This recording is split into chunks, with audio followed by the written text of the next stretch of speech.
Bien, trastornos de ansiedad. En algún momento uno a veces siente ansiedad, ¿no?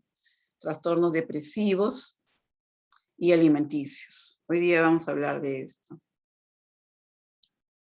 Hoy más que nunca se está viendo muchos casos de ansiedad y depresiones.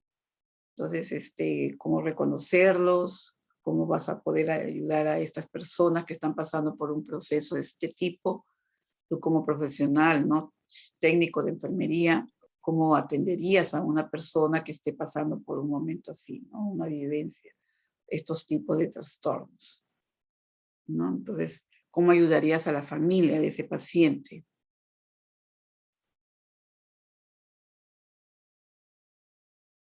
Por ejemplo, aquí vamos a ver ¿no? Lo que es la anorexia nerviosa. Eh, la anorexia nerviosa, bueno, es un trastorno alimenticio y, bueno, justo hay un caso de muy conocido, ya les cuento, Karen Carpenter. Ella, una chica cantante por los años 1970. Ella y su hermano cantaban una música típica de Estados Unidos. Tenía una voz muy hermosa la chica, porque la que tenía la voz bella era ella, porque el muchacho es el que tocaba los instrumentos. Esto, ¿no? Bueno, el asunto es que ella en esa época presentó este trastorno, ¿no? Entonces, en aquella época, imagínense, en el año 1970 no se sabía mucho de esta enfermedad, de este trastorno, ¿no? Entonces, la chica veía esta imagen, algo parecido, ¿no? Ella está demasiado delgada y se veía gordita, ¿no? Este es un problema a nivel, pues, de neurotransmisores y todo eso, ¿no? Entonces, dejó de comer, terminó en emergencia en un hospital y como ella dejaba de comer, lógicamente su cuerpo tenía deficiencia de vitaminas, de minerales, electrolitos, etcétera, ¿no? Entonces, un día colapsó, la llevaron al hospital, pero ya no pudieron hacer nada por ella. Entonces, lo que quiero decir es que es bueno conocer todo esto para poder detectar a tiempo algún trastorno que se pueda estar presentando, ¿no? Se ve más en mujeres que en hombres y en la etapa de la adolescencia, ¿ya? Ustedes saben que la adolescencia, ustedes saben que sobreviene la palabra, deriva de la palabra adolescere, ¿no? El adolescente, su nombre lo dice, adolece de muchos cambios, ¿no? Su cuerpo que está en cambios hormonales, emocionales, etcétera.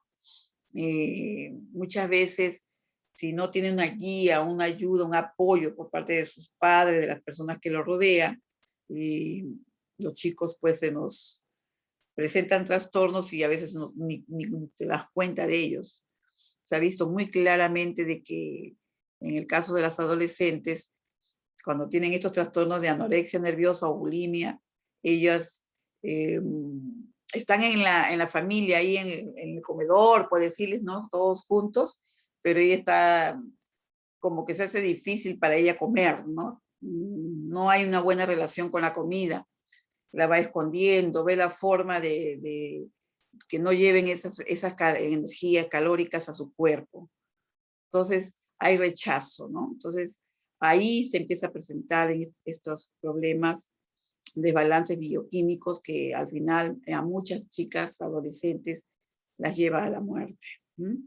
Entonces, ahora, tratar, entender y buscar ayuda es muy importante, ¿no? Por eso siempre se ayuda psicológica, ¿ya? Y si es muy extremo, psiquiátrica. Entonces, esto es muy importante conocerlo para poder nosotros detectarlos y llevar a cabo la terapia, la ayuda, ¿no? Buscar la ayuda profesional. Eso es muy importante, ¿ya? Bien.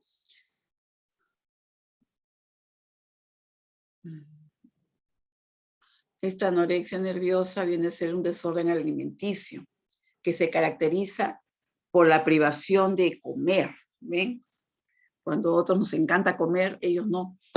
Y se ve lógicamente que al no comer hay una pérdida excesiva de peso, ¿ya? Este desorden es diagnosticado cuando la persona pesa por lo menos el 15% menos de su peso normal, ¿ya? Entonces, ya se ve que la persona está muy pegadita al hueso, ¿no? Entonces, está demasiado delgada. Ahí se va detectando, ¿no? Entonces, y también otra cosa muy importante, también reconocer que estas personas, cuando van a un centro comercial, a una tienda a adquirir alimentos, están contando las calorías, mirando las valoraciones energéticas de los alimentos, ¿no? Ustedes saben que cuando tú compras una lata de alimentos o algo, ahí tiene ahí la porción calórica por cada 100 gramos, te van explicando tanto de carbohidratos, tanto de grasas, etcétera, ¿no? Entonces, ellas están contando calorías, ¿no? Su obsesión es esa, ¿no? De que no entren muchas calorías a su organismo, ¿ven? Las personas con anorexia nerviosa tienen intensos temores a engordar, ¿ya? Ellos se ven gordos, ¿no? Pero realmente están muy delgados. Estos individuos pueden tratar de corregir esta percibida imperfección, limitando en ingerir el alimento de manera estricta y haciendo excesivo ejercicio. O sea, como se ven gorditos, dejan de comer o disminuyen demasiado la ingesta y se ponen a hacer ejercicio de una manera muy exagerada.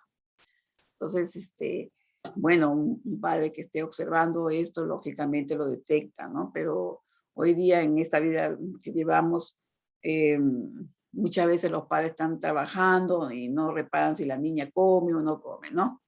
Todo es con la finalidad de perder peso, ¿ya? Muy bien. Ahí, por ejemplo, nos cuenta la historia. Desde siempre ha habido estos trastornos, sino que no eran muy conocidos, digamos, ¿no? No se les conocía como ahora lo sabemos, incluso los tratamientos y todo lo que hay en el día de hoy. En la antigua Roma, por ejemplo, existían estos trastornos alimentarios y nos cuentan, ¿no? Que habían en Roma, habían unos vomitorios, así le llamaban, vomitoriums romanos. Era un lugar donde se acercaban estas personas y vomitaban, ¿no? Ya. La anorexia nerviosa ha existido mucho tiempo entre nosotros. Y bueno, y así han ido surgiendo narraciones sobre los santos medievales y otros casos históricos de ayuno autoinducido, ¿no? Entonces, Richard Morton reconoció por primera vez, dice, la anorexia nerviosa como enfermedad y la mencionó en la literatura médica en el año 1689, imagínense. Estamos hablando pues de 1689, ¿no? Hace como 5 siglos atrás. Ya, eso fue en Inglaterra, ¿no?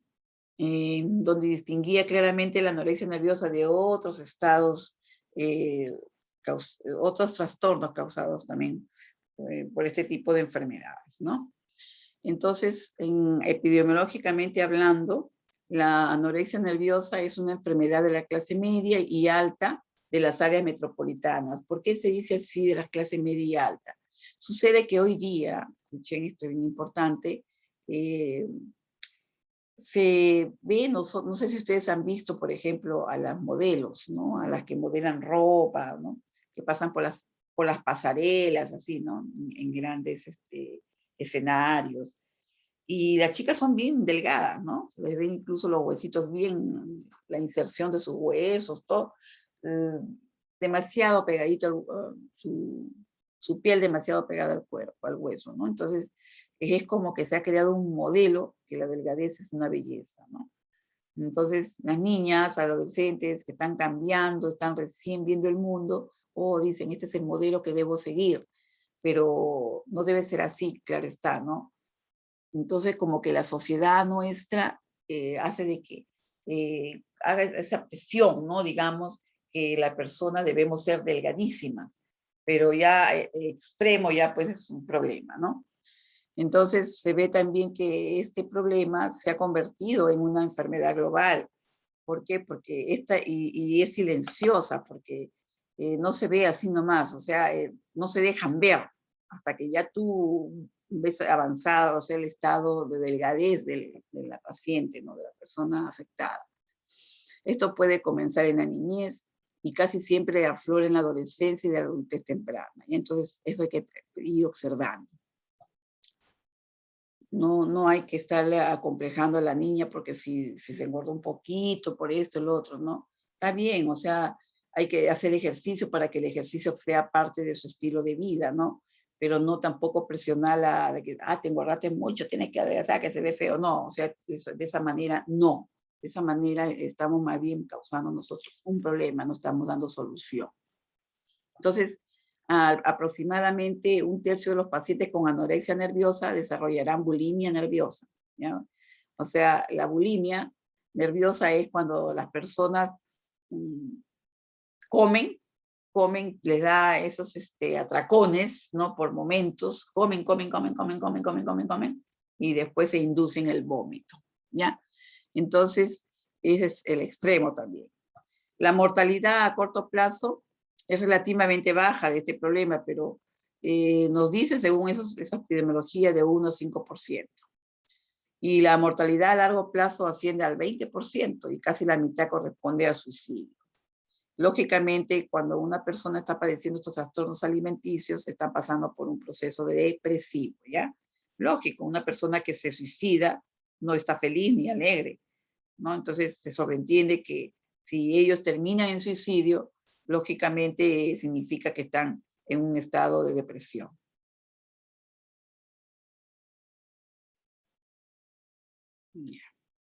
Etiología. La etiología viene a ser el origen, ¿no? De a qué se debe esta enfermedad, ¿no? En sí no se conoce bien la causa de la anorexia nerviosa, pero sí se reconoce que hace tiempo que hay factores que lo desencadenan, ¿no? Entonces, por ejemplo, como hacer dieta para bajar de peso, comentarios críticos, como les estaba diciendo, sobre el peso del adolescente, ¿no? De repente también hay pérdidas genéticas, perdón, pérdidas recientes, de repente ha habido el fallecimiento de alguien y la niña se deprime y empieza en esta situación, ¿no? Y, por ejemplo, también un estudio colombiano identificó los siguientes factores de riesgo, que esto es bien interesante porque aquí está tratando a nivel de América Latina, ¿no? Vamos a ver también que se ha visto estos casos cuando también ha habido trastornos de la conducta alimentaria en la mamá, ¿ya? Entonces la niña también pasa por este proceso. También hay dificultades en la comunicación con la madre. Ustedes saben que la comunicación es muy importante entre los padres y los hijos, ¿ya? También, por ejemplo, si hay antecedentes familiares de obesidad, lógicamente, o tal vez crianza sobreprotectora. Hay que proteger, hay que cuidar, estar al tanto, pero tampoco no sobreproteger tanto que asfixias a la persona, ¿no? Nosotros queremos a nuestros hijos, es verdad, pero también hay que respetar su independencia, ¿no? Y su privacidad. Bien, también ese estudio demuestra que también hay antecedentes de dificultades en la alimentación previas al inicio del trastorno alimentario. Y aquí en Perú se mostró características demográficas similares a las descritas por la literatura, con la excepción del estrato socioeconómico más bajo, ¿ya? O sea que ya se está hablando a nivel socioeconómico, ¿no? ¿A quiénes les da esta anorexia nerviosa o en quiénes se presenta este trastorno, ¿no? Vamos a ver, por ejemplo, que las personas con anorexia nerviosa, ellas tienen tendencia, ¿no? A ser personas que obtienen altos logros, ¿ya? O sea, que aspiran mucho y se desempeñan muy bien en la escuela, en los deportes, el trabajo y en otras actividades. Y también, por ejemplo, vamos a ver que ahí está el caso de Karen Ann Carpenter, el caso que les comenté, una cantante norteamericana. Ya, entonces, ahí está ella con su hermano, ahí ven, ellos viajaban por todo Estados Unidos cantando, ella tiene una voz muy hermosa, muy melodiosa. Si gustan pueden buscarlos en internet y ahí escuchen sus canciones de ellos. Bien, por ejemplo, aquí, ahí está, mire Karen cuando ya se adelgazó demasiado, ¿ya? Que estaba, miren, demasiado delgada, ¿no? Entonces ya pues vino el colapso y hizo un paro cardíaco, ¿no? Entonces murió. Estos jóvenes se desempeñan bien en la escuela, los deportes, el trabajo y en otras actividades. Ya, generalmente, como habíamos dicho, la anorexia empieza alrededor de la pubertad, pero puede desarrollarse en cualquier momento, ¿no? Hay algo que lo desencadena. Las personas con anorexia nerviosa, por ejemplo, con frecuencia usan la comida como una manera de ganar un sentido de control, ¿no? Cuando otras áreas de su vida están bajo mucho estrés o cuando se sienten abrumados. También en este caso podrían contribuir al desarrollo de este desorden los sentimientos de incompetencia, la baja autoestima, la ansiedad, rabia o soledad. ¿Se dan cuenta? Miren esas emociones que suelen presentarse en estas personas cuando desencadenan este problema, ¿no? Entonces, hay que tener mucho cuidado y si tenemos hijos adolescentes, hay que observarlos, ¿ya? Entonces, esto también podría ser que tengan tener una historia, ¿no? De haber eh, sufrido de repente burlas respecto a su estatura o a su peso, ¿no? Ustedes saben ahora que se llama bullying, ¿no? Que, oh, qué gordo estás, y se burlan del más gordito, ¿no? Entonces, psicológicamente eso le afecta al niño, al puber, y claro está que su reacción es esta, ¿no? Desencadena este problema. Bien, también nos dice que las investigaciones sugieren que una combinación de ciertos rasgos de personalidad y patrones emocionales y de pensamiento que tenemos las personas, también como factores biológicos y ambientales, pueden ser los responsables en desencadenar este tipo de problemas. Lógico, si estamos diciendo biológicos, si mi mamá también fue así, yo también salgo con esa situación, ¿no? La niña desencadena ese problema. Medioambientales, dónde vive, cómo es su ambiente de su casa, ambiente familiar, ¿no? Entonces, todos esos patrones emocionales, lógicamente, se van a manifestar. La presión de los amigos y la sociedad. Esto puede tener un impacto en el desarrollo de la anorexia nerviosa, suele ser. Y vamos a ver también que los desórdenes alimenticios también podrían tener causa física, pero también se sugiere que la susceptibilidad a este desorden también puede ser heredada, según dicen, ¿no? los estudios. Bien, por ejemplo, también vamos a ver que hay también desórdenes a nivel de hormonas, ¿no? Que controlan la manera como el cuerpo y la mente mantienen el humor, el apetito, los pensamientos, la memoria, y fomentar los desórdenes alimenticios, ¿no? Entonces, esto es muy importante tenerlo presente. El hecho de la anorexia nerviosa tiende a correr en la familia, también sugiere que la susceptibilidad y desorden podría ser heredada. Entonces, esto hay que tenerlo presente.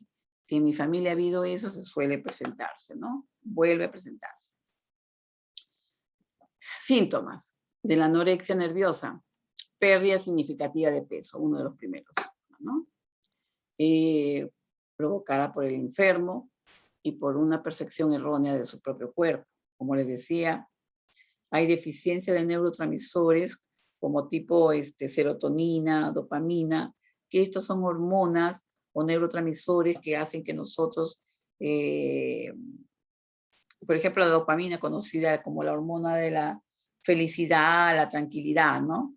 Entonces, como hay un desorden ahí, neurotransmisor, presentan este tipo de problemas, ¿no? Problemas endocrinos también. O sea, ¿qué son endocrinos? O sea, nosotros tenemos hormonas, glándulas de secreción interna, pues dentro, ¿no? Por ejemplo, tenemos la tiroides, tenemos las glándulas suprarrenales, tenemos nuestros ovarios, ¿no? Que son glándulas que segregan hormonas endocrinas dentro de tu cuerpo, a la sangre. Y bueno, estas se hacen evidentes en un espacio de tiempo relativamente corto, ¿ya?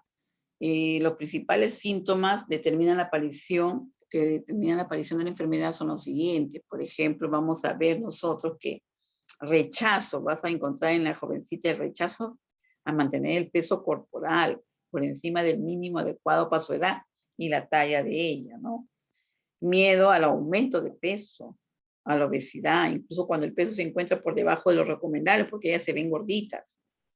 Percepción distorsionada del cuerpo, de su peso y sus proporciones, ¿ves? Es lo que ella ve, ¿no? y también se puede detectar también con estos síntomas de que hay ausencia de 3 ciclos menstruales. La menstruación, lógicamente, en el caso de esta niña que no tiene los nutrientes, hay mucho déficit, lógicamente se va a producir un desnivel, un desequilibrio hormonal en su cuerpo y va a presentar amenorrea, ¿no? O sea que no va a menstruar y por lo menos en 3 meses, ¿no? 3 ciclos menstruales, porque ustedes saben que nosotros menstruamos todos los meses, lógicamente. Y en el caso de estas niñas con estos trastornos, ellas dejan de menstruar por lo menos 3 ciclos, ¿ya? Eso se llama amenorrea, sin menstruación, ¿ya? Bien, por ejemplo, también vamos a ver que los anoréxicos pueden experimentar también em, una serie de síntomas muy variados. Por ejemplo, estreñimiento. Claro, estreñimiento puede ser, ¿por qué? Porque no está comiendo fruta, no están alimentándose, no tienen fibra en la dieta, ¿no? Porque están quitando todos esos alimentos. Dolor abdominal, vómitos, etcétera. Entonces, eso suelen presentar ellos, ¿no? Pero es la familia la que detecta los síntomas y que dan la voz de alarma, porque yo lo estoy viendo demasiado delgada, por lógica yo tengo que buscar ayuda, ¿no? Soy la mamá. Entonces, esto es muy importante, que también tú vas a visualizar una preocupación excesiva por la composición calórica de los alimentos y por la preparación de los alimentos. ¡Ay, que mucha grasa! ¡Ay, mamá, que mucha grasa! ¡Ay, que muchos videos! ¡Ay, que mucho arroz! ¿No? Cuando en realidad un adolescente que está creciendo, desarrollando y que hace ejercicio, actividad física, necesita alimentarse porque su cuerpo mismo lo pide, ¿no? Pero ellos no, ellos están contando las calorías. Y también ellos están con constante sensación de frío, ya hacen mucho frío porque lógicamente no tienen calorías. Reducción progresiva de los alimentos y una obsesión muy inmensa por su imagen y el control de su peso, ¿no? O sea, su obsesión es tener su báscula ahí para pesarse y, y también realizan excesivo ejercicio físico, ¿no? Para quemar calorías y bajar de peso. También o sea, aparecen otros rasgos típicos. Por ejemplo, vamos a presentar en ellos irritabilidad, ¿no? Por ejemplo, se vuelven irritables, no te quieren escuchar, ¿no? Se deprimen. Si era una niña extrovertida, bailona, juguetona, de pronto se vuelve retraída, se ensimisma en ella, se mete a su cuarto, no quiere compartir con nadie, no quiere conversar, interrelacionarse, ¿no? Entonces eso ya es un signo de alerta. Otro punto también es trastornos emocionales o de la personalidad que puedan estar presentando también, ¿no? Entonces, todo eso se va verificando. Y también manifestar una alteración de la sensación de saciedad y plenitud antes de las comidas, o sea que es algo emocional. Ya está viendo la comida y ya lo está relacionando con que ya está llena, ya vi la comida, ya no quiero, ya estoy satisfecha, ¿no? Siendo que no ha probado ni un poquito de alimento. Náuseas, suelen presentar náuseas, hinchazón, ¿ya? O sea, hinchazón es edema, ¿no es cierto? ¿Qué es eso del edema? El edema es la retención de líquidos. ¿Y por qué se presenta esa retención de líquido? Tú dirás, pero ¿por qué si es una niña?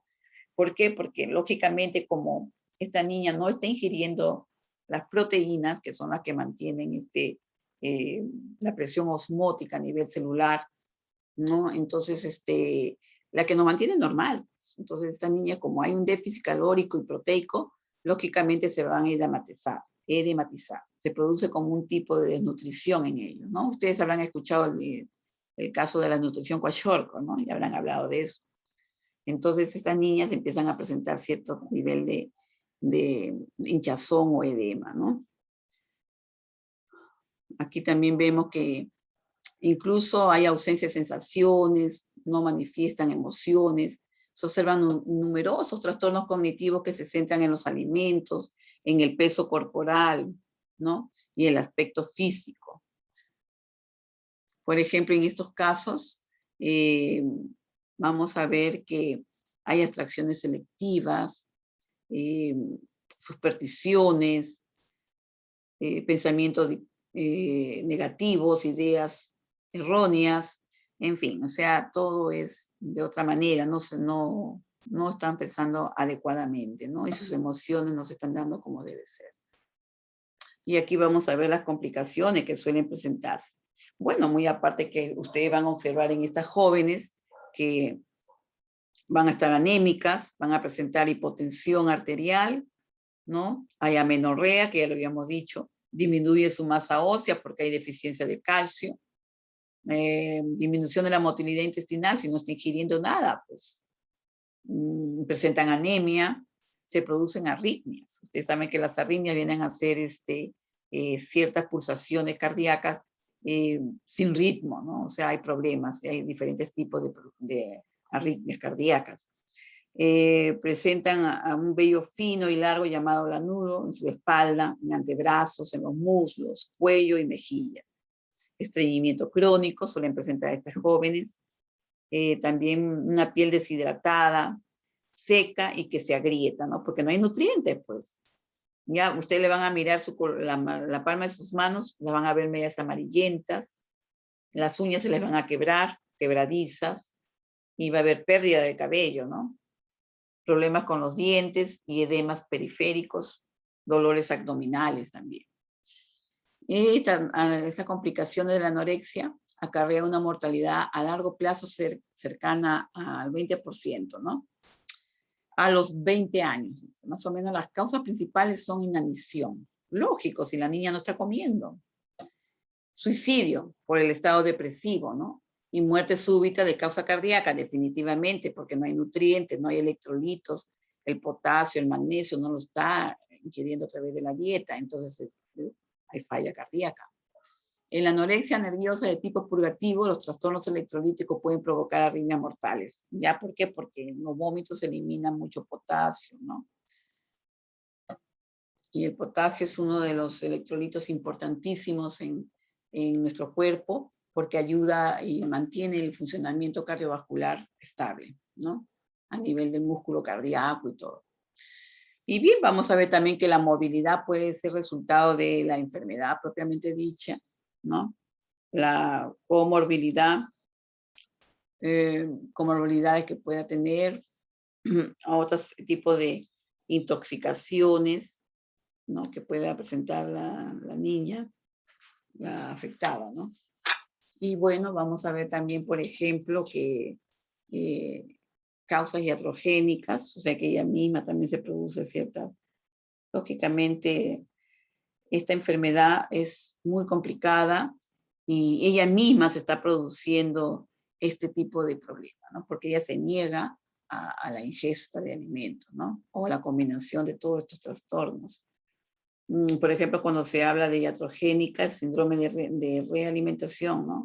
En este caso, se produce una perforación gástrica, dilatación gástrica aguda, o también se puede presentar una neumonía aspirativa, es decir, que a través del vómito se puede ir a las vías respiratorias y esto va a causar la muerte, muchas de ellas, ¿no? Entonces hay que tener mucho cuidado en ellas, ¿no?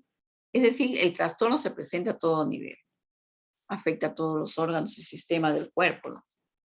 Entonces eso es bueno reconocerlo. Ya.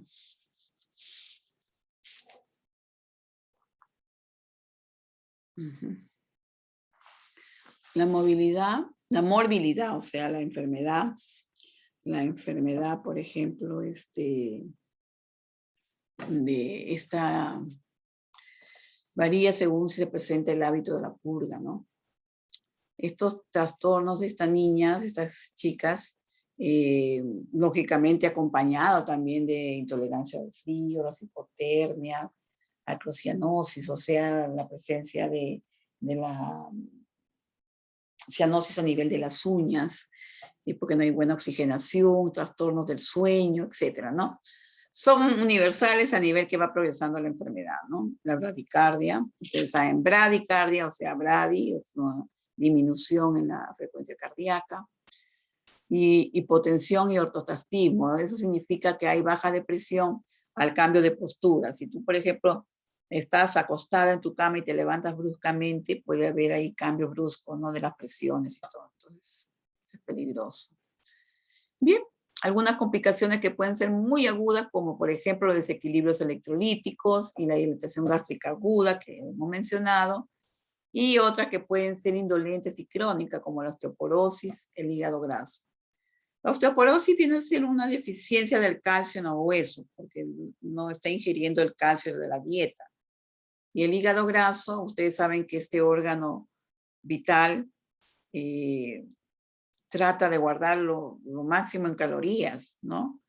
Y bueno, y como esta chica no está ingiriendo, bueno, el hígado trata de como sea buscar la forma de formar grasita, porque también es parte de las calorías de reserva que tiene el hígado.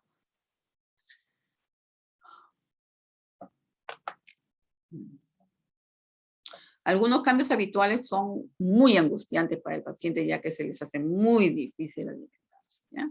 Entonces, estos cambios son transitorios y responden rápidamente a la rehabilitación nutricional. Aquí hay que buscar ayuda, definitivamente ayuda profesional. Esta morbilidad o enfermedad puede afectar a todos los órganos y sistemas, ¿no? Morbilidad cardiovascular, por ejemplo, también osteopenia, a nivel de los huesos, osteoporosis, fracturas vertebrales, cifosis, malformaciones a nivel de la columna vertebral. Falla renal y hepática, definitivamente. Y muchas veces también se suele presentar abuso de sustancias, intoxicación hídricas y la hipofosfatemia, ¿no? O sea, la pérdida de fosfato en sangre. O sea, pues se produce un desequilibrio total. Los episodios de pérdida de visión preanuncian la muerte en 1 a 2 semanas. O sea, aquí ya la niña ya entró en un proceso muy, muy profundo de este problema.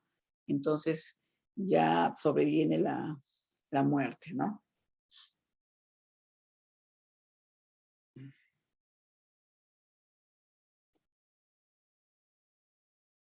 Muy bien. Aquí se van a ver en estas complicaciones órganos dañados, el corazón, cerebro, riñones, la recaída de la presión sanguínea, pulso y el ritmo respiratorio. Ya hemos dicho los cabellos y uñas quebradizas, temperatura baja, ¿no? O hipotermia, pérdida de cabello, sensibilidad al frío, ¿no? Osteoporosis, latidos irregulares del corazón, muerte por dejarse pasar hambre o suicidio, como ya lo hemos mencionado, por la depresión. ¿Cómo se trata la anorexia nerviosa? ¿No? ¿Cómo la vas a tratar? ¿Qué ayuda vas a tener que buscar? ¿No? La psicoterapia es una de ellas, puede ayudar muchísimo. Es un tipo de consejería, en este caso individual, que se enfoca a cambiar el pensamiento, o sea, a través de la terapia cognitiva, o sea, cognitiva de conducta, conocimiento, ¿no? Y la terapia cognitiva y la terapia conductual, ¿ya? De una persona con problemas alimenticios. Es ayudarlo a que reconozca que hay un problema, ¿ya? Aceptar.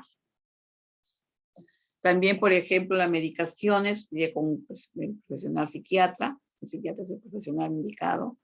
Ciertas medicinas antidepresivas podrán ser usadas para ayudar a controlar la ansiedad y la depresión asociadas con ese trastorno alimenticio. Ya tenemos que buscar ahí ayuda psiquiátrica, porque todos sabemos que el psiquiatra es el profesional indicado para estas indicaciones de estos medicamentos.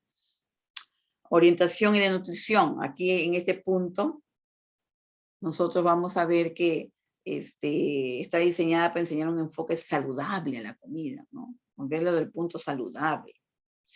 Y hay peso, para ayudar a restablecer patrones normales de alimentación y para enseñar la importancia de la nutrición y una dieta balanceada. Eso es muy importante. Ahora, ¿cuál es la perspectiva para las personas con anorexia nerviosa? ¿No? Esa es la pregunta. Esta psicoterapia también se puede llevar en terapias de grupo, con los padres, la familia, y en otros casos ya hospitalización cuando ya es extremo, ¿no? Aquí, por ejemplo, en la anorexia nerviosa, el tratamiento es posible, el riesgo de la recaída, el tratamiento es posible, ¿ya? Pero el riesgo de recaída es muy alto, es muy elevado, tiene que estar ahí en constante supervisión. El recuperamiento de la anorexia usualmente requiere un tratamiento a largo plazo, así como también un compromiso fuerte de parte del paciente, el individuo, ¿no? Aquí el apoyo de toda la familia y sus seres queridos puede asegurar que la persona recibe el tratamiento necesario, ¿no? Ya. Este es el otro extremo, la bulimia, ¿no? La que habíamos dicho no, hace un rato.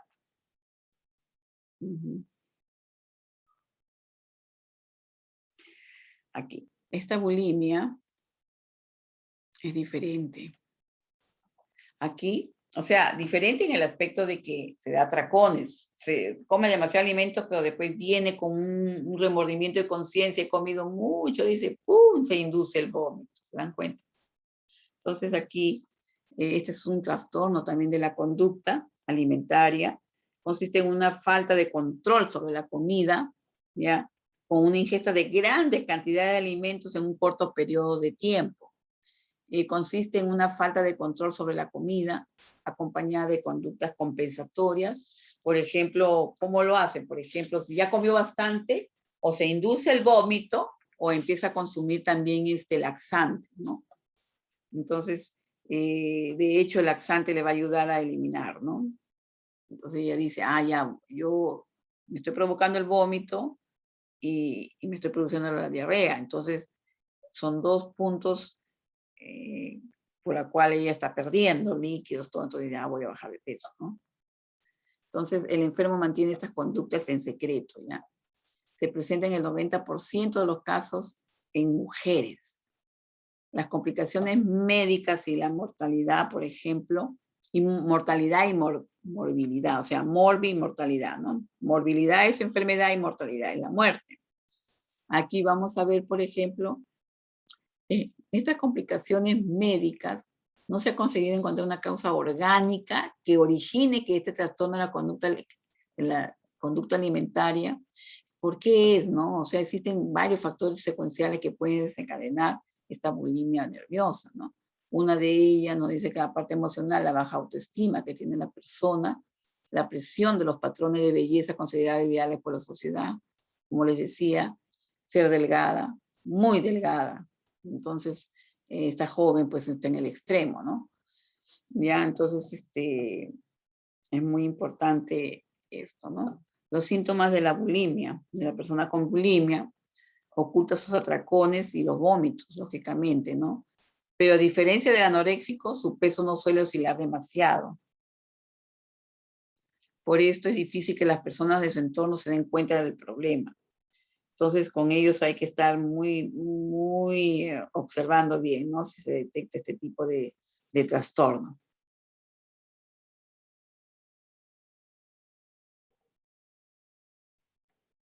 ¿Cuáles son los síntomas? ¿Mm? ¿Qué síntomas presentan ellos? Aquí, la persona con bulimia tiene una preocupación continua por la comida, siente deseos incontrolables de comer, especialmente alimentos con alto valor calórico, que lo van a guardar, y consume grandes cantidades de comida en cortos tiempos, ¿no? Periodos de tiempo, cada 2 horas o incluso menos. Entonces, para contrarrestar el aumento del peso, el paciente puede provocarse vómitos, abusar de laxantes, miren, imagínense, consumir fármacos que reducen el apetito o diuréticos. Hay pues que sospechar cuando una persona se encierra en el baño nada más al terminar de comer. ¿Por qué? Porque ha ido corriendo a autoinducirse el vómito. Otro síntoma de bulimia también puede ser, por ejemplo, ayunar durante largos periodos, ¿no? Que esta persona ayuna durante largos periodos, seguir dietas muy restrictivas o realizar demasiado ejercicio en forma intensa, ¿no? El sujeto manifiesta un fuerte miedo a engordar, fijándose como meta un peso inferior a su peso óptimo. Entonces también la bulimia generalmente se presenta en pacientes con antecedentes previos de anorexia nerviosa, ¿no? Y bueno, con un intervalo entre ambos trastornos de varios meses o años. O sea, una persona que ha padecido de bulimia puede pasar años y puede presentar el extremo, que es un paciente que ha presentado anorexia, puede pasar varios años y desencadenar el problema de la bulimia, ¿ya? O sea, lo contrario, ¿no? Los pacientes con bulimia manifiestan mucha apatía, ¿no? No tienen deseo de hacer nada, se sienten cansados, fatigados, muy irritables, y también tienen cambios en el ritmo del sueño, lo que genera una pérdida de rendimiento laboral o escolar, y el abandono del cuidado personal. ¿Eso qué significa? Que dejan de bañarse, de arreglarse, ¿no? Otros síntomas que nos pueden manifestar, una ligera distensión abdominal, que suelen presentar, con presencia de estreñimiento, hipertrofia de las glándulas parótidas, o sea, hay un aumento del tamaño de las glándulas parótidas y pérdida del esmalte dental, ¿ya? Lesiones en la garganta, por lógico, por el ácido gástrico, el ácido clorhídrico del estómago, al volver con el vómito, va a dañar el esmalte dental, lo va a erosionar, ¿no? Entonces tú vas a ver que sus dientes se ven muy frágiles. Lesiones en la garganta, por el mismo hecho del ácido gástrico, desequilibrio de electrolitos, edemas a nivel de miembros inferiores o extremidades, abrasiones en el dorso de las manos, y todo esto debido a la inducción del vómito. Cuando dice abrasiones en el dorso de la mano es porque te meten el dedo en la úvula, ¿no? En la boca, en la úvula, y se van lastimando con los dientes, ¿no? Entonces, ese es en el proceso de cuando ellas están induciendo el vómito. Miren todo esto característico, típico, tú lo puedes detectar más que todo con la desaparición del deterioro dental, ¿no? Ahí también a veces se presentan alteraciones endocrinas, por ejemplo, la amenorrea, lo que habíamos dicho. Complicaciones de la bulimia. Aquí vamos a ver que los comportamientos de los bulímicos suelen tener poca incidencia sobre el peso de los afectados. Aquí vamos a ver también que por la alternancia de atracones y vómitos consecutivos, junto al abuso de laxantes y diuréticos, provocan otros efectos perjudiciales para la salud de esa persona. Va a haber un desequilibrio, deshidratación y desequilibrio electrolítico, trastornos gastrointestinales, definitivamente, alteraciones en el metabolismo, trastornos cardíacos, pérdida de la libido. ¿Qué significa la libido? ¿No? La pérdida de la libido es la pérdida del deseo sexual, ¿ya? O sea, esta niña no, lógicamente, porque cuando uno está en la adolescencia, los cambios hormonales que traen propios de esta etapa es natural, ¿no? Pero en el caso ya de mujeres que tienen más edad, lógicamente, no hay el deseo sexual, ya, el sexual. Descalcificación, lógicamente, y osteoporosis, ¿no? Lesiones en la garganta, deterioro del esmalte dental, ansiedad, depresión. Y definitivamente va a presentar irregularidades menstruales, ¿ya? Problemas renales, ¿ya? Entonces, riesgo elevado de suicidio, la parte emocional, porque están deprimidas, ¿no? Y esto es muy importante, reconocerlo a tiempo, ¿ya? A ver. ¿Ves? Ahí está, miren, observen el diente. El paciente con bulimia, nótese la desaparición del esmalte, solo se aprecia la dentina, ¿ya? Esa parte marroncita que están viendo ahí. Ya desapareció el esmalte por la erosión del ácido gástrico, ¿no? Del ácido gástrico, ¿no? Bien, el tratamiento, a ver, ¿qué tratamiento le van a dar a estas jóvenes, no? El tratamiento de la bulimia viene a ser un tratamiento multidisciplinario, puede, lógicamente, para abarcar todas las complicaciones físicas y psicológicas del paciente que presentan estos pacientes con bulimia. El objetivo principal es que el paciente mejore su autoestima y se acepte a sí mismo, ¿no? Se acepte a sí mismo para restaurar su equilibrio emocional, ¿ya? Sí, necesita ayuda, capaz de adoptar un estilo de vida saludable y, bueno, terapias más aplicadas también a por ejemplo, una psicoterapia individual, puede ser también grupo familiar, grupos de autoayuda y tratamiento farmacológico que va a ayudar muchísimo en cuanto a lo que es la depresión, ¿no? Bien, ahí también vamos a ver que la terapia cognitivo-conductual, además, por su parte, es el método más efectivo y el que mejores resultados ha conseguido en el tratamiento de la bulimia, ¿ya? Porque ayuda a cambiar conducta, ¿no es cierto?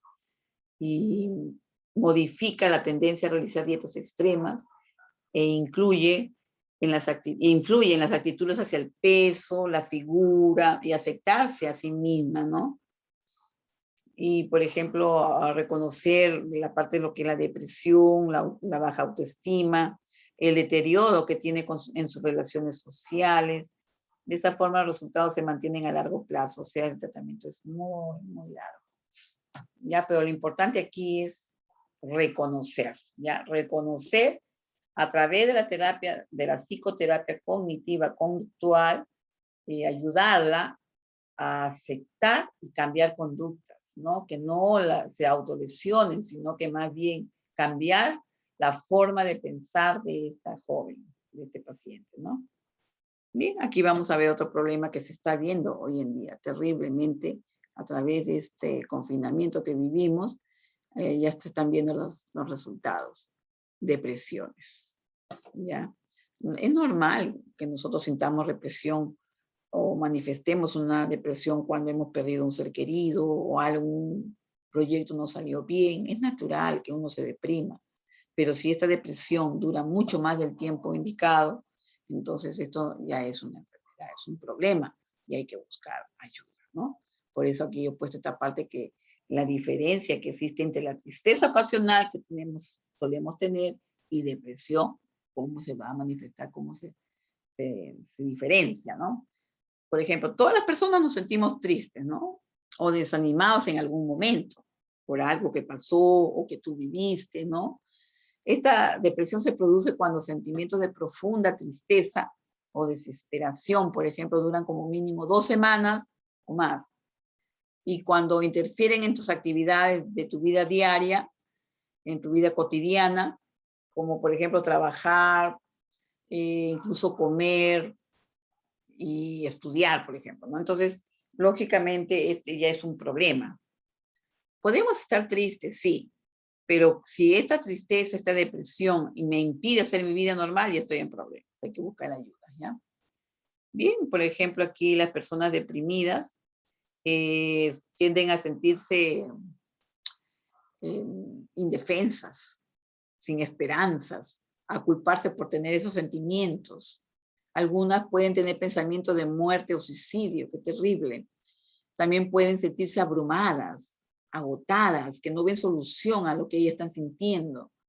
También ellas este tipo de pacientes suelen dejar de participar en ciertas actividades cotidianas, ¿no? Se retraen muy fácilmente de la familia y de los amigos, se aíslan. Bien, también, por ejemplo, ¿qué causa la depresión? Porque también hay causas, ¿no? Que la desencadenan. Por ejemplo, a ver, aquí vemos que los cambios, uno de los principales que se han estudiado son los cambios de la química del cuerpo, de tu cuerpo y a nivel cerebral, ¿no? De la química cerebral. Influyen en el estado de ánimo y en los procesos del pensamiento. Los factores biológicos contribuyen en algunos casos de depresión a las enfermedades, por ejemplo, crónicas, graves, pueden estar acompañadas por la depresión, lógico. En estos casos, por ejemplo, mira, si a ti te diagnostican un cáncer, pues no te vas a poner feliz, ¿no? Lógicamente que te vas a deprimir porque estás siendo afectada por una enfermedad muy fuerte, ¿no? Entonces, muchas veces no se acepta fácilmente estos diagnósticos, entonces la persona manifiesta depresión. Para muchas personas, por ejemplo, la depresión indica primero y principalmente la falta de equilibrio en determinados aspectos mentales y emocionales de su vida, ¿ya? Por ejemplo, sucesos que afecten negativamente a la persona y los principales factores de estrés en la vida, como la muerte de un ser querido, o la pérdida del empleo, ¿no? Otros factores también más sutiles que conducen a la pérdida de la identidad o la autoestima de la persona. Entonces, estas causas de la depresión, eh, lógicamente, no siempre son evidentes de inmediato, por lo que el trastorno requiere una evaluación muy cuidadosa y el diagnóstico de un profesional de la atención de la salud mental, ¿no? O sea, un profesional especializado en salud mental, ¿ya? Entonces, esto es muy importante, ¿ya? Que sea diagnosticado por un profesional que sea especializado en salud mental, ¿no? Ese es el médico psiquiatra. ¿Puede tratarse la depresión con éxito? Una pregunta, ¿no? Porque uno suele hacer, ¿verdad? ¿Se puede tratar? No, porque aquí en la depresión ustedes están viendo que es una enfermedad emocional, no es una enfermedad física. Afecta a la parte física, sí, en muchas formas, pero aquí el origen es emocional, ¿se dan cuenta? Entonces psíquico, ¿no? Entonces necesita otro tipo de tratamiento, otra forma, ¿no? La depresión es tratable. Cuando una persona recibe atención profesional competente, un profesional competente, lógicamente te va a ayudar, ¿no? Se le brinda, por ejemplo, los antidepresivos que van a ayudar al paciente a sobrellevar su enfermedad, ¿no? Ahora, otra preguntita. ¿Cómo ayuda la psicoterapia a recuperarse de la depresión a las personas? La psicoterapia, ¿no? ¿Cómo la ayuda? Hay varios enfoques, ¿no? En la psicoterapia que ayudan a las personas a recuperarse de esta depresión. Por ejemplo, aquí la psicoterapia ofrece la oportunidad, ¿ya? Ahí está, de identificar los factores que contribuyen a esa depresión, ¿no? Va conversando con la persona, ve qué es lo que te ha pasado últimamente, entonces el psicólogo va sacando sus conclusiones, ¿no? Afrontar eficazmente las causas psicológicas, conductuales, interpersonales, situacionales también, ¿no?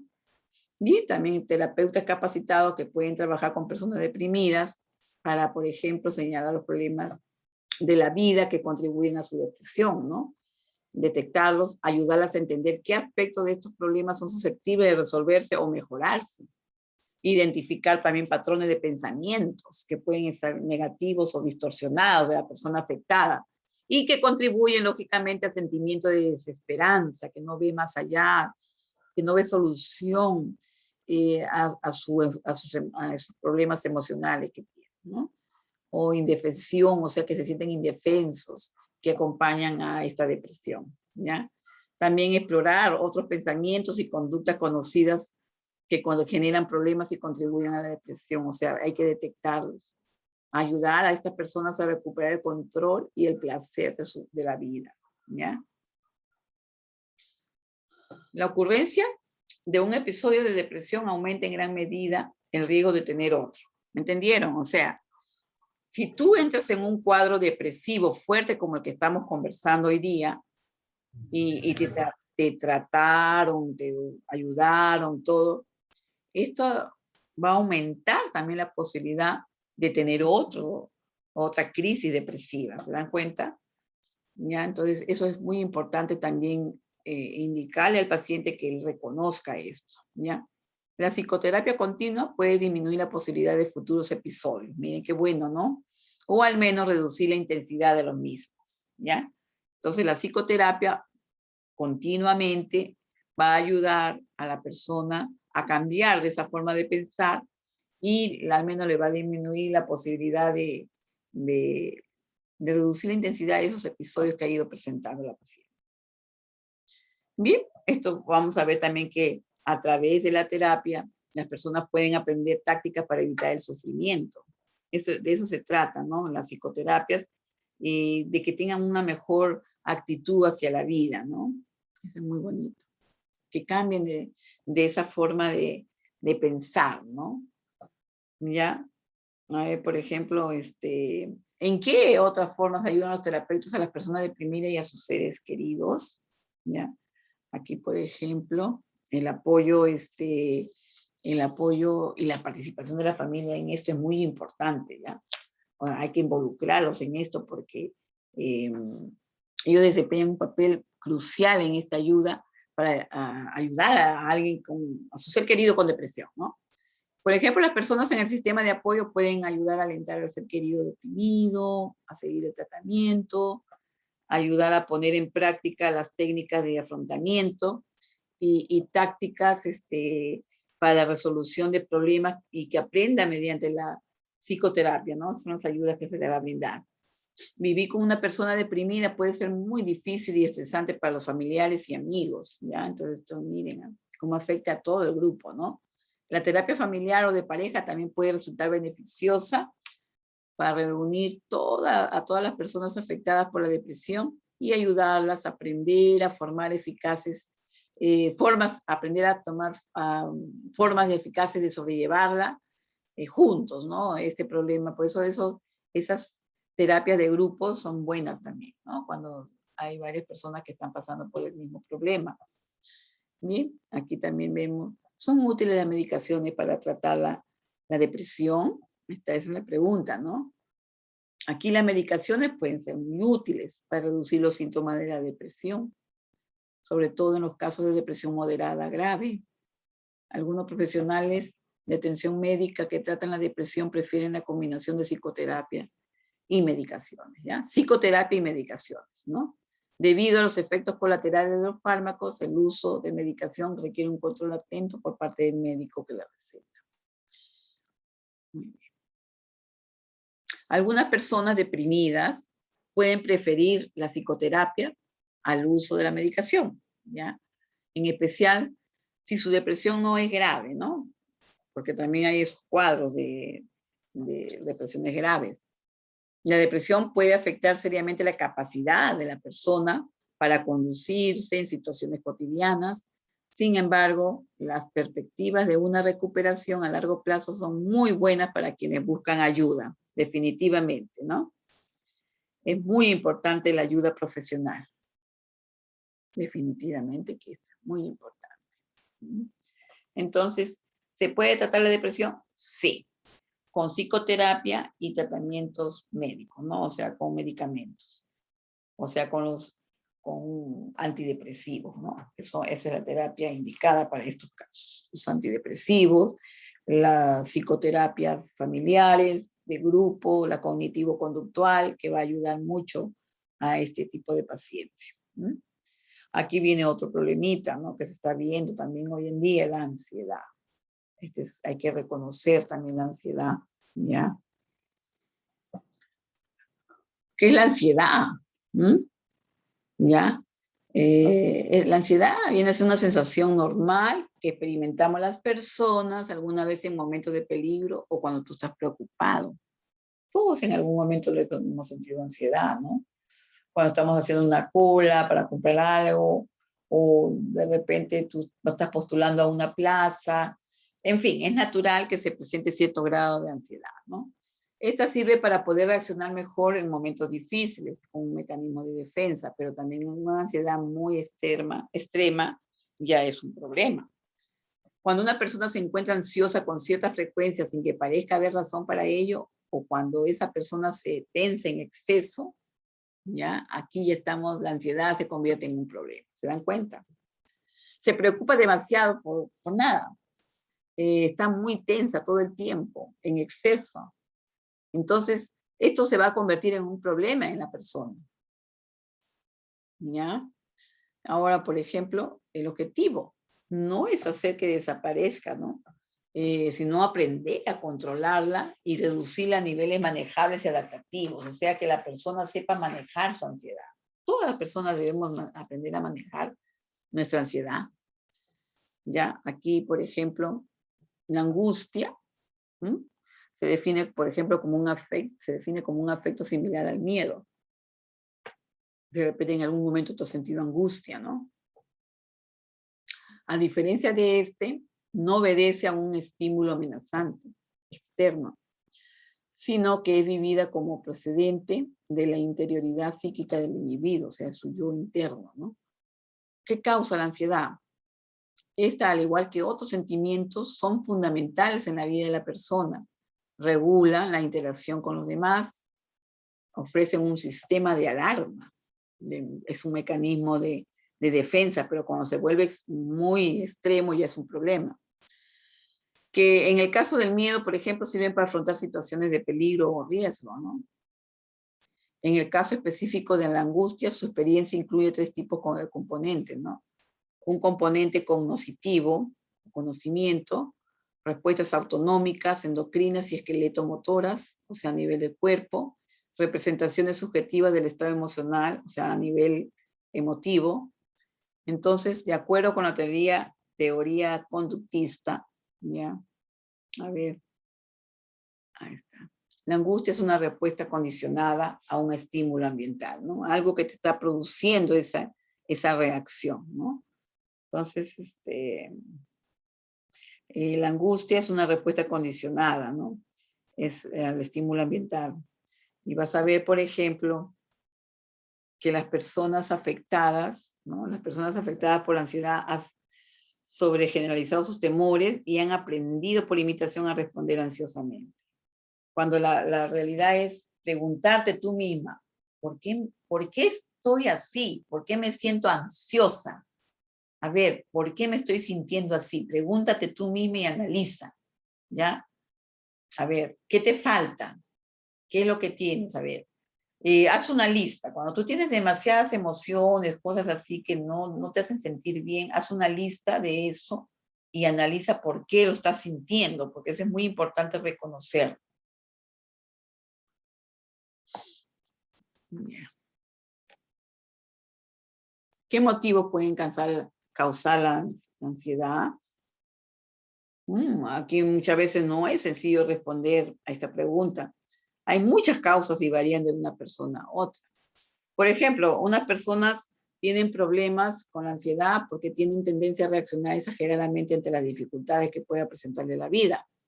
Otras se vuelven ansiosas como consecuencia de un acontecimiento especialmente desagradable, ¿no? Alguna experiencia desagradable que haya pasado, ¿no? Ya en otros casos la aparición de un problema importante o la acumulación de pequeños problemas que causan la ansiedad. En ocasiones la ansiedad también aparece, ¿no? Justo cuando se han resuelto otros problemas y vuelve a aparecer, ¿no? Una serie de problemas y por tanto era de esperar que esa persona se encontrase mejor. Ahora vemos cuáles son los síntomas de la ansiedad. Esto es muy interesante conocerlos. Por ejemplo, aquí, ¿cuáles son sus síntomas, no? Ahí vemos. La característica esencial de esta ansiedad viene a ser un sentimiento de desazón, desasosiego generalizados y persistentes. O sea, ¿qué es desasosiego? Esa es una intranquilidad en la cual tú, lógicamente, te sientes abatida, no contenta, pero ¿por qué? ¿Qué pasó? ¿No? O sea, analizar, ¿por qué me siento así? Ya, o sea, porque eso no está bien, ¿no? Que no están referidos a ninguna circunstancia ambiental en particular, ¿no? Que haya pasado algo. Ahí está. Muchas veces es habitual que el paciente se queja de estar permanentemente nervioso, ¿ya? Ahí está. También ellos suelen manifestar, sufrir temblores, tensión muscular, en otros casos exceso de sudoración, ¿ya? Mareos, vértigos, taquicardia y molestias epigástricas a nivel estómago, ¿no? Entonces, con frecuencia también manifiestan diversas obsesiones y presentimientos de carácter negativo. Hay que tener mucho cuidado con esto, ¿no? Para que el trastorno de ansiedad sea diagnosticado como tal, el paciente debe presentar síntomas de ansiedad casi todos los días durante varias semanas seguidas. Miedo, amenaza, estrés, ¿no? Alerta, ansiedad.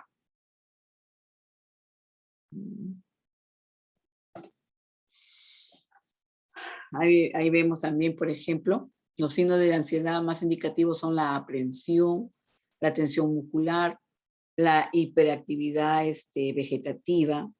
Por ejemplo, en aprensión, Ahí tú vas a ver excesiva preocupación que tiene la persona, ¿ya? Muy preocupada sobre posibles desgracias futuras. Ay, pero si le habrá pasado esto, ¿por qué está tardando mi hijo? ¿Dónde estará? ¿Qué le habrá pasado? ¿Lo habrán asaltado? ¡Ah! Dios mío, ¿qué ha pasado? Entonces, demasiada aprensiva, ¿no? Pensando siempre en lo negativo. Va a presentar tensión muscular, agitación, inquietud, ¿no? Entonces, inquietud psicomotriz, cefaleas, dolores de cabeza, claro está, temblores, ¿no? No tiene la capacidad para relajarse, está tensa, ¿ya? Y también va a presentar hiperactividad vegetativa, como por ejemplo mareos, sudoraciones, taquicardias, molestias epigástricas, vértigos, sequedad de boca. Los niños suelen manifestar una necesidad constante de seguridad y atención y quejarse reiteradamente. Miren, o sea, los niños también ya buscan mucha protección, ¿no? Y seguridad, ya en el caso de los niños.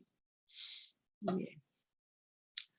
Y también vamos a ver, por ejemplo, que las manifestaciones sintomatológicas de la ansiedad son muy variadas y pueden clasificarse en diferentes grupos. Eso hay que también tenerlo presente. Por ejemplo, lo vamos a ver a nivel físico, ¿no? Por ejemplo, ¿qué manifestaciones puede presentar?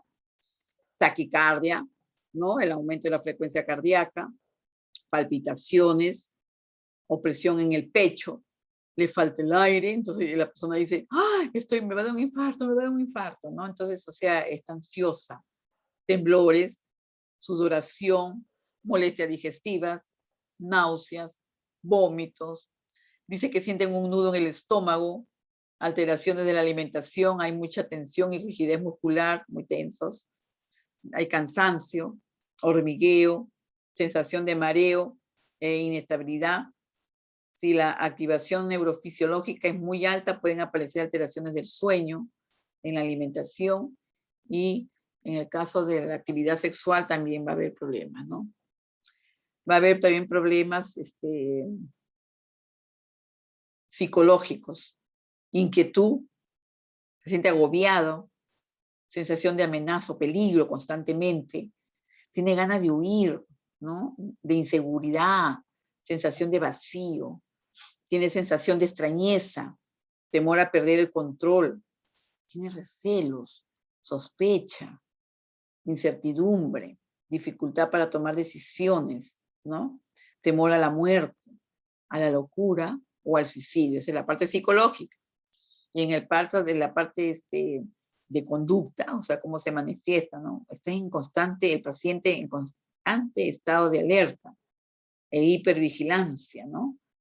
Torpeza, dificultad para actuar, tan impulsivos, hay inquietud motora, nerviosos, no pueden estar quietos, ¿no? El lenguaje corporal, hay muchos cambios en la expresividad corporal, postura cerrada, rigidez, ¿no? Tensión en las mandíbulas, cambios en su voz. Intelectuales o cognitivos, dificultades en la atención. O sea, no se concentra, ¿ya? En el estudio o algo que esté leyendo, en fin, ¿no? Va a tener problemas de atención, concentración, memoria, aumento de los despistes y descuidos, preocupación excesiva, ¿ya? Entonces, a nivel también social, ¿no? Irritable, está ensimismado en su mundo interno, dificultades para iniciar o seguir una conversación, ¿no? Bloquearse, quedarse en blanco a la hora de preguntar o responder, dificultades para expresar las propias opiniones. ¿Se dan cuenta? Hay muchos conflictos. No todas las personas tienen los mismos síntomas, son diferentes manifestaciones según sean los cuadros y el grado de depresión o ansiedad que pueda estar presentando las personas, ¿no es cierto? En este caso, la ansiedad. No todas las personas tienen esos mismos síntomas, ¿ya? Ni en la misma intensidad. Cada persona, según su predisposición biológica y o psicológica, se muestra más vulnerable o susceptible a unos u otros síntomas. Depende de cada uno, ¿no? ¿Cómo hacer para que la ansiedad no vaya aumentando o vaya creciendo, ¿no? Lo primero es impedir que la ansiedad siga aumentando, definitivamente. Para ello, la persona ansiosa tendrá que ir haciendo algunos cambios en su estilo de vida, definitivamente. Haga algo de ejercicio físico, decida qué cosas hay que hacer necesariamente y qué cosas se pueden aplazar para otra ocasión. No intente hacer todo a la vez, porque cuando tú quieres hacer todo a la vez, definitivamente entras en el cuadro de ansiedad, ¿no? Entonces hay que ir haciendo todo organizado poco a poco. ¿Cuál es la prioridad? Yo tengo que hacer este trámite, hago mi trámite. ¿Qué sigue después? Hacer una lista de necesidades y prioridades, ¿ves? Entonces eso te va a ayudar a ir solucionando tus problemas y no presentar esta ansiedad. Encuentra tiempo para ti mismo, regálate un tiempo para ti, ¿ya? Ponte objetivos realistas que sepas que puedes llegar a conseguir. No te pongas algo que no vas a lograr, ¿no? Obsérvese y aprenda qué le suele ocurrir cuando empieza a sentir ansiedad, ¿ya? Esto te va a servir para controlar la ansiedad y el control más fácil es si se hace apenas se notan los primeros síntomas. Eso es muy importante, reconocer esos síntomas, para que tú mismo entres a tallar y digas, bueno, esto me viene ahorita, no, hay que controlarla. Ansiedad desadaptativa, que es otro tipo de ansiedad. Aquí como mecanismo desadaptativo, cuando aparecen, ¿no? Y vemos, no gestionamos adecuadamente nuestras preocupaciones, ¿ya? Y aquí se va a ver miedos, temores o acontecimientos o situaciones que suelen presentar. Se caracteriza por anticipar posible acontecimiento, ¿eh? Puede ser negativos, amenazantes, ante posibles amenazas reales o no. A veces el ansioso ve cosas donde no hay nada, ¿no? Entonces, es bueno tratar de discernir eso. Aparece la evitación, ¿no? Evita hacer cosas porque ya se está sintiendo así, ¿no? Al escapar de dichas situaciones, pensamientos, sensaciones corporales o emociones, ¿no? Que nos causa un pensamiento, algo, lógicamente hay que suavemente cambiar esa idea, ¿ya? Las personas que padecen ansiedad desadaptativa, por ejemplo, empiezan a modificar su vida para protegerse de sus propios temores. Ellos evitan situaciones, pensamientos u objetos que les producen ansiedad, lo cual les lleva a restringir su libertad de movimiento y les impide hacer una vida normal. Esa es la desadaptativa, o sea, no se adapta a situaciones. Lo importante aquí, jóvenes, es que nosotros reconozcamos en qué momento estamos ansiosos y saber manejar esa ansiedad, ¿ya? No hacer que al final se vuelva una enfermedad, lógicamente, ¿no? Por ejemplo, cuando se exponen al evento, al pensamiento u objeto fóbico al que tienen temor, suelen huir o escapar del mismo, ¿ya? Esa es la desadaptativa, ansiedad desadaptativa. Suelen tener ansiedad de anticipación al imaginar que tienen que exponerse al evento fóbico, ¿no? Por ejemplo, si tú tienes temor de hablar en público y que te tienes que dirigir a ese público, imagínense cómo es ese miedo, ¿no?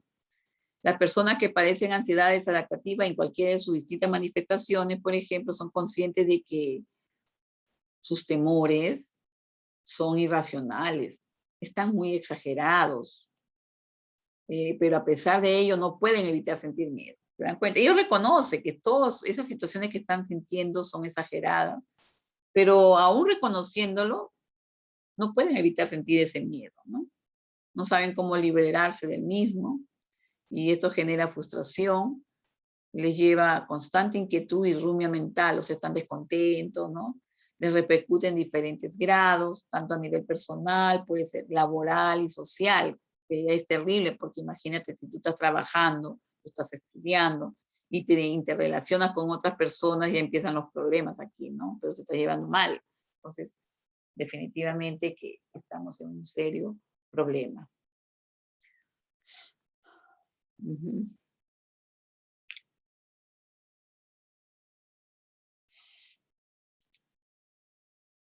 Bien.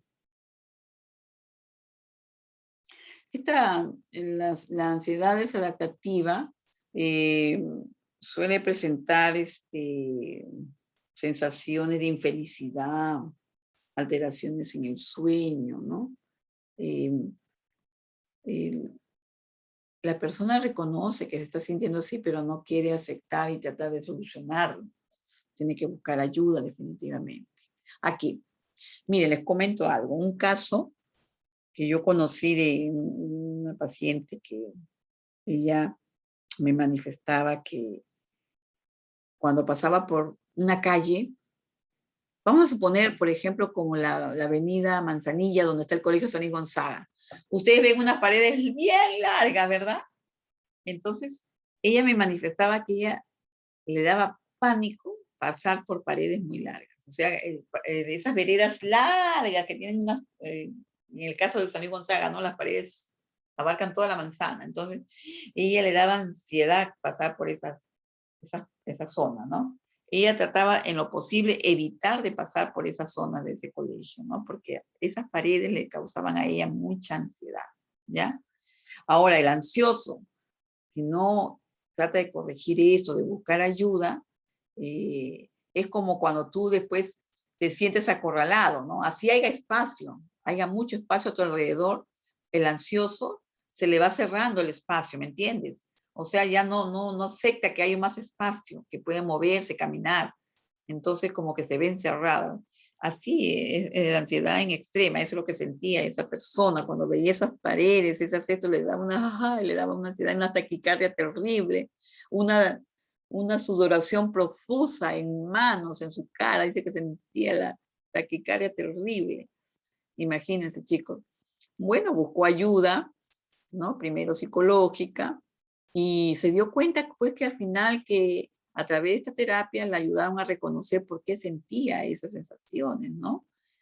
Ella tenía una preocupación, ¿no? ¿Qué pasaba de que ella tuvo un hijito con problemas? Entonces, ella en su yo interno llevaba esa carga emocional, ¿no? Entonces, cuando ya con la psicoterapia le ayudaron a reconocer, ella se fue aceptando poco a poco todo eso y fue pasando el proceso, ¿no? Entonces, aquí la psicoterapia ayuda muchísimo, ¿ya? Si es una psicoterapia de grupo, o psicoterapia familiar, ayuda mucho, ¿no? O psicoterapia de pareja también, porque a veces el problema es de la pareja también, ¿no? Esa ansiedad es adaptativa que puede generar sentimientos de infelicidad, depresiones, alteraciones del sueño, alteraciones sexuales, deterioro de las relaciones familiares, eh, incluso pueden iniciar en el consumo de alcohol, del cannabis, ¿no? O la marihuana, o drogas, ¿no? Entre otros desajustes psicológicos y conductuales, ¿ves? Cambia para huir de esto, ¿no? Ya, entonces aquí van a haber problemas, ¿no es cierto?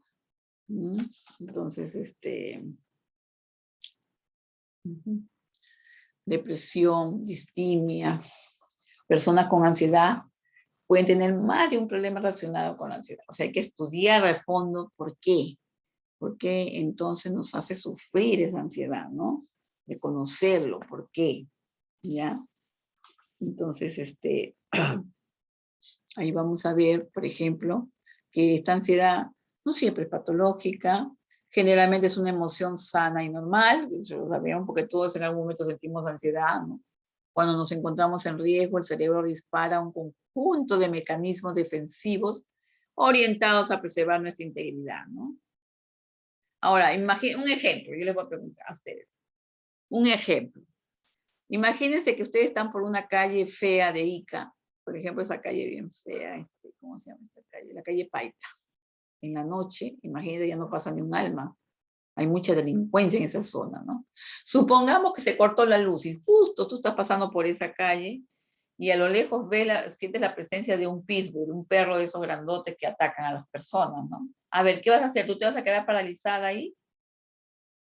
Han habido casos de personas que por este proceso segregan mucha adrenalina y hasta incluso han saltado paredes de más de 2 metros de altura, ¿no? Por la sensación de esa ansiedad que les produjo y el de huir y protegerse, ¿no?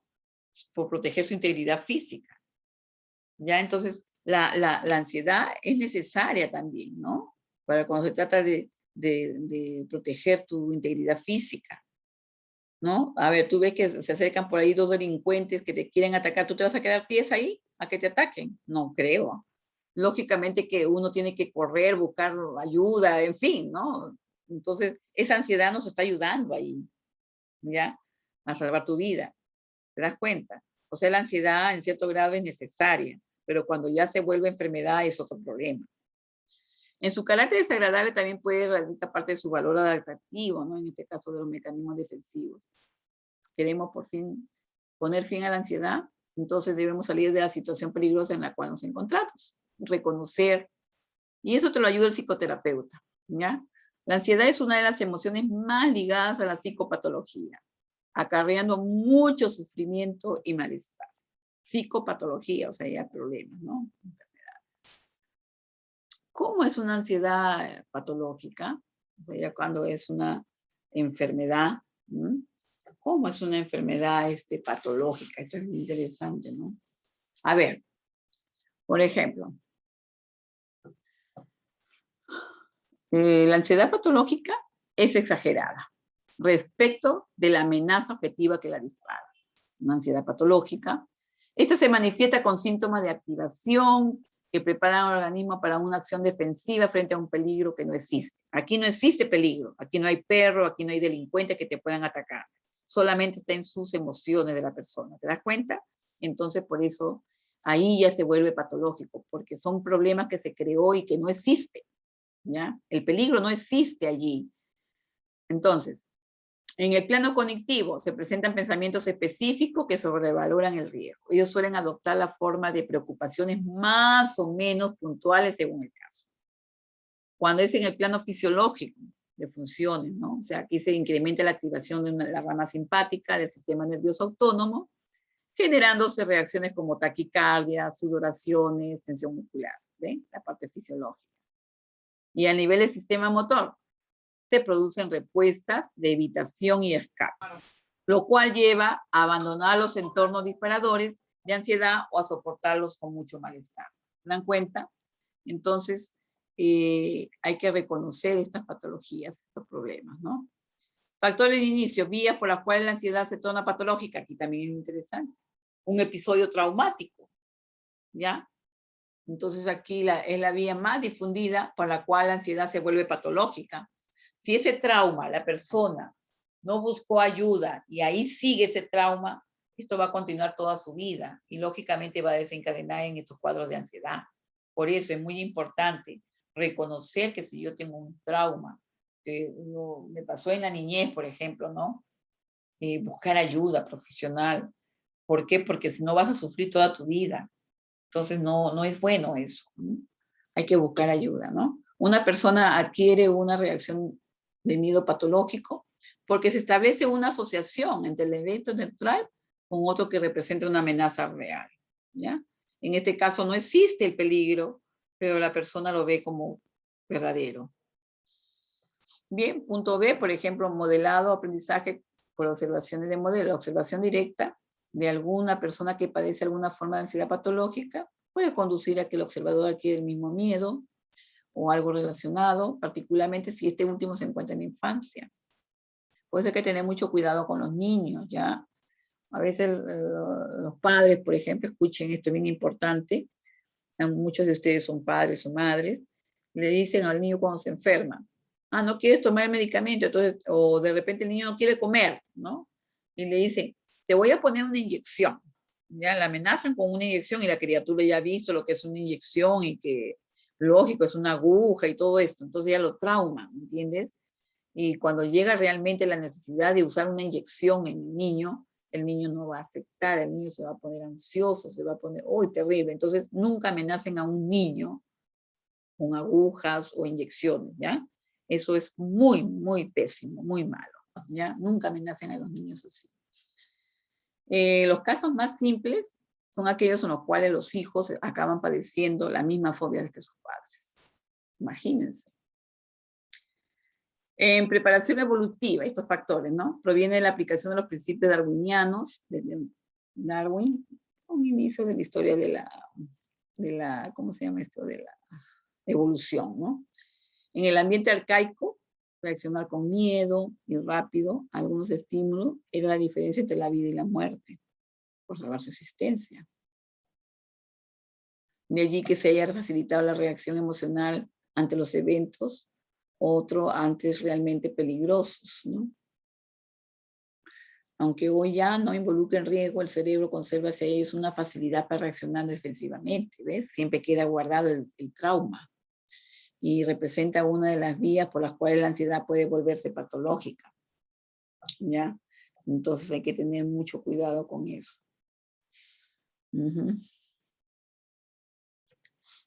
Bien. Ajá. Factores de mantenimiento y modulación de la ansiedad patológica. A ver, por ejemplo, aquí, inevitablemente la ansiedad patológica conduce a conductas de evitación y de escape, de huir, ¿no? De irse. Este es el elemento crítico de mayor interés. A la hora de explicar el mantenimiento de la ansiedad patológica a largo plazo, ¿no?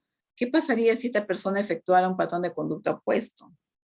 Es decir, aproximarse lenta y paulatinamente a la causa de su ansiedad, ¿no? ¿Por qué siento ansiedad? ¿Por qué estoy sintiendo esto? Y si hay algo en el camino que me está produciendo ansiedad, me acerco ahí, es tu miedo, es tu temor, pero tú tienes que vencerlo, te das cuenta, de eso se trata. Intentar permanecer cerca de ellos en lugar de evitar y escapar. ¿Ven?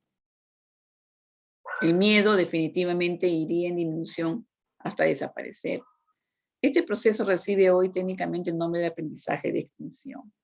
Consiste en una disminución y desaparición de la respuesta de miedo por exponerse al estímulo que lo provoca. Las conductas de evitación y escape mantienen los miedos patológicos. Interfieren, por ejemplo, con el proceso normal de extinción que tendría lugar si la persona se expusiera a esa ansiedad, a ese miedo, ¿no? Exponerse a ese miedo. Por ejemplo, mire, de ahí nacen pues las fobias, ¿no? Por ejemplo, el miedo a caminar en espacios abiertos, la agorafobia, aracnofobia, que tienen un pánico terrible a las arañas, ¿no? En fin, hay un sinnúmero de claustrofobia, espacios pequeños y cerrados, ¿no? Por ejemplo, nunca entran ellos a un ascensor porque es claustrofóbico. Ellos tienen miedo a eso, ¿no? Entonces, los factores de mantenimiento y moderación de ansiedad patológica, aquí vemos que no siempre son sencillas y observables. Adoptan formas sutiles y muy poco evidentes. Esta conducta de evitación puede ser indetectable para los observadores externos, pero adoptan la forma de los actos más comunes, pero interfieren con el natural desenvolvimiento de la persona y van a perpetuar la ansiedad patológica en el paciente. Lógico, suelen llamarse de reaseguro. Al ejecutarse estas acciones brindan a la persona una seguridad momentánea extra que en verdad no necesita. En algunos casos la persona realiza los actos de evitación y escape con plena conciencia y voluntad de reducir su malestar, pero en otras situaciones estas conductas se efectúan sin conciencia, de manera automática, con escaso o nulo registro cognitivo. ¿Se dan cuenta? O sea, inconscientemente. Revela que las conductas de reaseguro pueden pasar inadvertidas para el mismo sujeto. Ahora, cualquiera sea el caso, las conductas de evitación y escape se hayan motivado por la búsqueda de alivio a su malestar, ansiedad patológica, pero sin saberlo la perpetúa. En la patología de la ansiedad lo más importante no es la emoción misma ni su intensidad. Lo que consiste en esa emoción patológica es toda la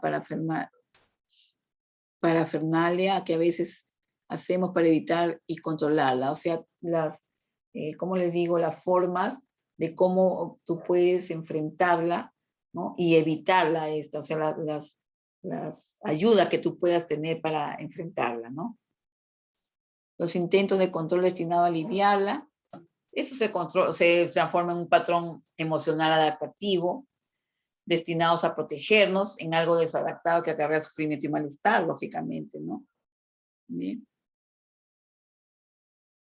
Agorafobia, ahí está, mire, este de aquí es una fobia terrible. Ajá. La agorafobia involucra a miedo a las multitudes, a puentes, a estar solo en espacios abiertos. Es una situación cuya evitación es difícil o embarazosa, donde no se puede recibir ayuda en caso de sufrir una crisis de pánico. Los espacios concurridos también, ¿no?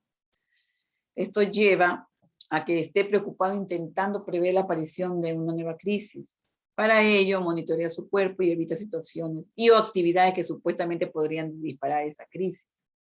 Este paciente procura los entornos hipotéticamente peligrosos que dispararán la crisis. Entonces, allí conduce, por ejemplo, a una generalización de sus miedos que tiene, ¿no? El estado permanente de alerta e hipervigilancia incrementa el nivel de ansiedad basal de la persona afectada, facilitando la aparición de nuevos episodios de pánico. En algún momento, el control de esa ansiedad y la supuesta prevención de la aparición de crisis se toman como epicentro de la vida del paciente. Está casi todo el tiempo pendiente y preocupado por no sentirse mal, lo cual equivale a no sentirse ansioso, pero sin saberlo genera el efecto contrario, ¿ya?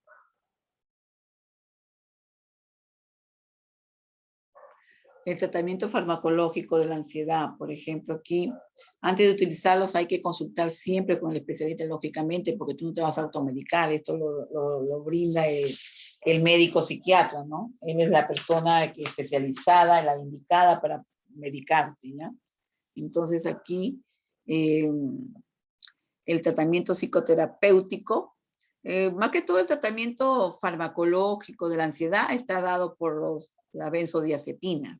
¿Qué son las benzodiazepinas? Son los ansiolíticos, tipo lorazepam, diazepam, ¿no?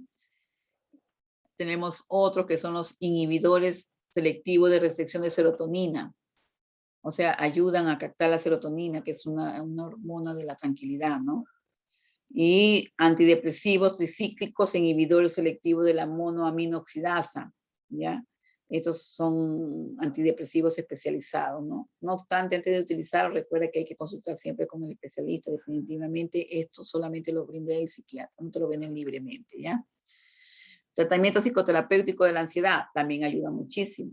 Este tratamiento pretende, o sea, reforzar los mecanismos de defensa, ¿no?, del paciente, aumentar la fortaleza del yo y trabajar y lograr que el paciente utilice sus aspectos emocionalmente correctivos, o sea, corrigiéndole las ideas que él tiene, sus pensamientos erráticos, ¿no?, erróneos, con relación al terapeuta para lograr una comprensión mejor de la naturaleza de su problema. Frecuentemente,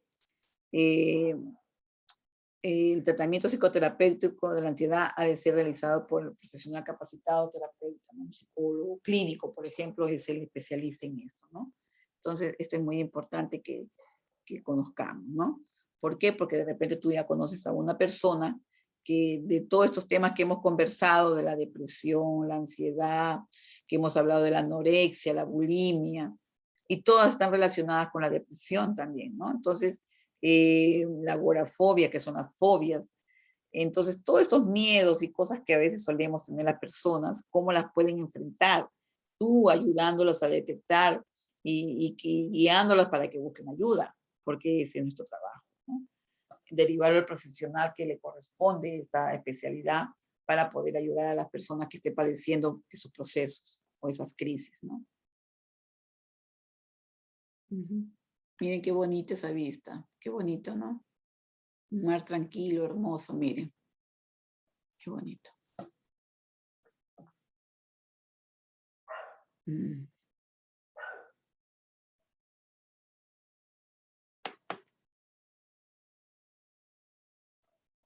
Ya.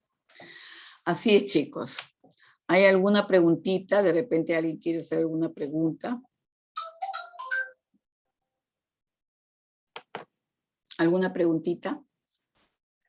Miren cuántos problemas se suelen presentar. Ahora tú repasa todo lo que te hemos explicado, ¿ya? Ya está puesto. ¿Lo han visto en la plataforma, chicos? ¿Han entrado a la plataforma? Porque ahí yo he puesto las separatas, todo eso, ya las diapositivas. ¿Lo han visto ya, por favor? A ver, me avisan, ¿ya? Ya, me avisa si es que no se ve, porque a veces no sé qué pasa en la plataforma. Ya, entonces, yo les recomiendo que hagan un resumen pequeñito de cada punto de que hemos conversado y se fije un concepto, ¿ya? Porque sí, estos temas son bien amplios y eso que lo trato de hacer lo más chiquitito posible, pero así es, pues hay bastante información sobre esto. Y ahora yo los invito a que también busquen más, porque de esa manera ustedes expanden más sus conocimientos, expanden sus horizontes, ¿no? Y eso es muy positivo para ustedes como futuros profesionales de la salud. Entonces, esto es muy importante. Y es más, sabiendo que hoy en día, en estos momentos, se están viviendo momentos de estos problemas que estamos conversando, ¿no? De depresiones, ansiedades, etcétera. Entonces, yo les recomiendo que lean más, ¿ya? Y se pongan al tanto de todo esto, ¿ya? ¿Alguna pregunta, chicos? ¿Alguna inquietud?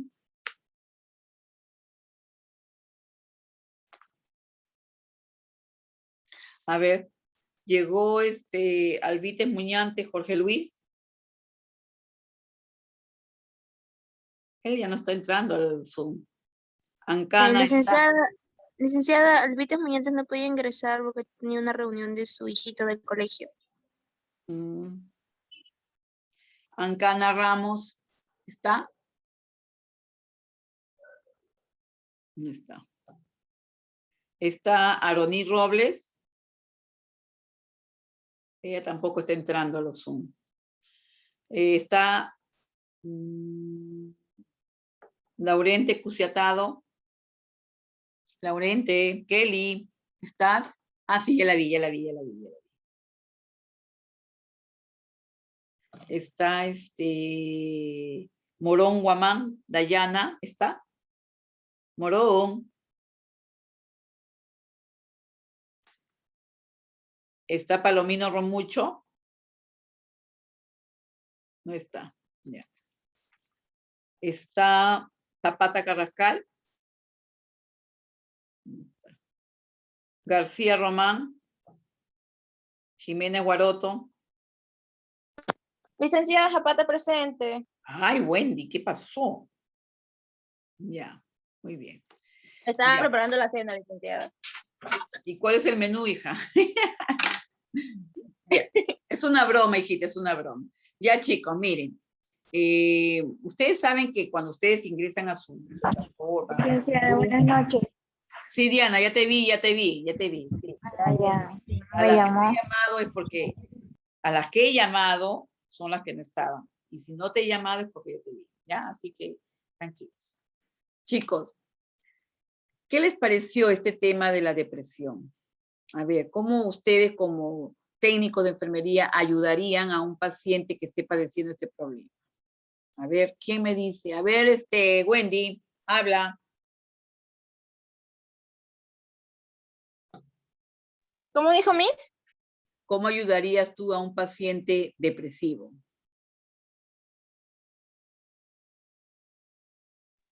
Bueno, yo considero que para tratar a un paciente depresivo, primero es por prestarle atención al paciente. De repente, darnos el tiempo de escuchar cuál es su problema para que desahogue un poco. Y porque literal el depresivo lo que necesita es eso, desahogarse, ¿no? Con alguien. No importa quién sea, lo que necesita es que alguien lo escuche. Y ya después de eso, tratar de calmar tal vez su ansiedad o el problema que tenga, ¿no? Y hacerle entender la realidad de la vida y por qué es lo que está pasando esa persona. Ya, ayudarlo a reconocer por qué está viviendo esa ansiedad. Eso es muy importante, ¿eh? Ese es el primer paso, definitivamente. ¿Por qué te sientes ansioso, no? Es igual cuando tú tienes muchas cosas que hacer. A ver, ¿cuál es lo prioritario, no? ¿Qué es lo primero que debo hacer? Lógico. También no es recomendable, si yo soy ansiosa, me reconozco que soy así, entonces no voy a dejar pues que el trabajo se me acumule, ¿no? Porque eso también me va a causar ansiedad. ¿Se dan cuenta? O sea, trabajar paulatinamente de tal manera que no desencadenen ese problema. ¿Mm? Ya, muy bien. Ahora, ¿qué dice Cayo Apasa con respecto a la depresión?